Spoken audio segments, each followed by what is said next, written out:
ሰላም ጤና ይስጥልኝ ወደ ተከበራችሁ የቡና ሚዲያና ኮሙኒኬሽን ቤተሰቦች የሳቱን አጫጭር ዘገባዎችን እናሰማለን። የአዲስ አበባ ኮሪደር ልማት ለዘንድሮ የአፍሪካ ህብረት ጉባኤ ልዩ ድምቀት እንደሚሰጥ ተገለጸ።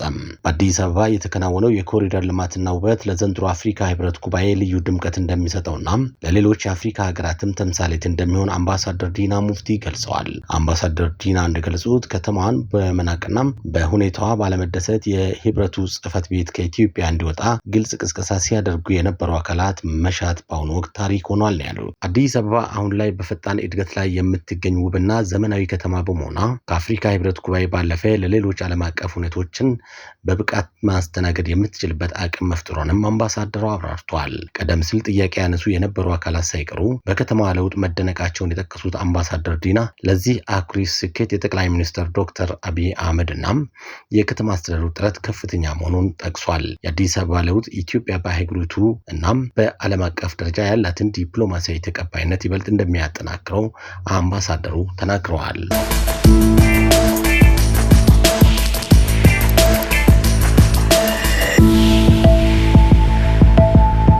በባህር ዳር ከተማ 47 ደረጃቸውን የጠበቁ ሆቴሎች እየተገነቡ ነው። በባህር ዳር ከተማ 47 ደረጃቸውን የጠበቁ ሆቴሎች እየተገነቡ እንደሚገኙና አንዳንዶቹ ተጠናቀው ወደ ስራ መግባት መጀመራቸውን የባህር ዳር ከተማ አስተዳደር አስታውቋል። የከተማዋ ከንቲባ አቶ ጎሹ እንዳለማው እንደገለጹት ባህር ዳር በኮሪደርና በጣና ዳር ልማት ፕሮጀክቶች አማካኝነት አዲስ ገጽታ የተላበሰች ሲሆን ይህም ለጎብኚዎችና ለኢንቨስትመንት ይበልጥ የተመቻቸ እንድትሆን አድርጓታል። ከተማዋ ጽዱ፣ ውብና በዓለም አቀፍ ደረጃ ተወዳዳሪ የቱሪዝም መዳረሻ ለማድረግ በሚከናወነው ስራ የአገልግሎትና የማኑፋክቸሪንግ ዘርፎች ልዩ ትኩረት ተሰጥቷቸው እየተሰሩ መሆናቸውም ታውቋል።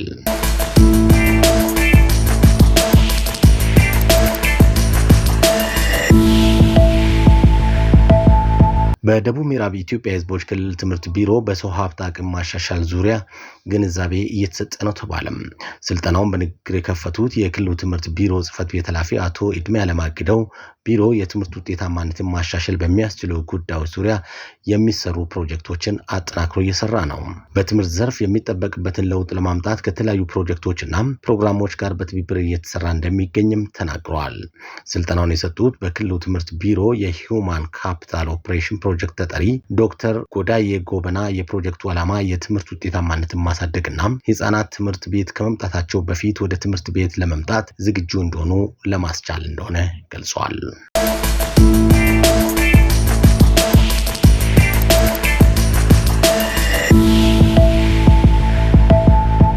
ናፍጣ ለመቅዳት የተሰለፉ የከባድ መኪና አሽከርካሪዎችን ገንዘብ ሲጠይቁ የነበሩ የማደያ ሰራተኞች በቁጥጥር ስር መዋላቸው ተገለጸ።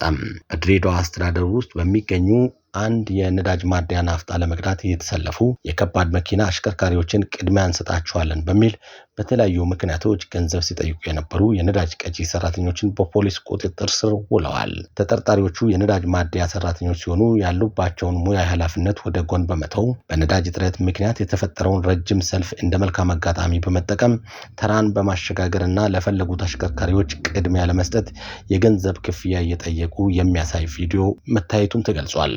በማህበራዊ ሚዲያ የተለቀቀ ሲሆን የድሬዳዋ ፖሊስ ጠቅላይ መምሪያ ይህ ጥቆማ እንደደረሰው በፍጥነት ወደ ቦታው በማቅናት በዚህ ጉዳይ የተጠረጠሩ 2 ተጠርጣሪዎችን በቁጥጥር ስር አውሎ ምርመራ እያጣራ እንደሚገኝ አስታውቋል። ከቡና ሚዲያና ኮሙኒኬሽን ሀገር አቀፍ ዘገባዎችን ይመስላሉ። አማኑኤል ነበርኩ። ጤና ይስጥልኝ።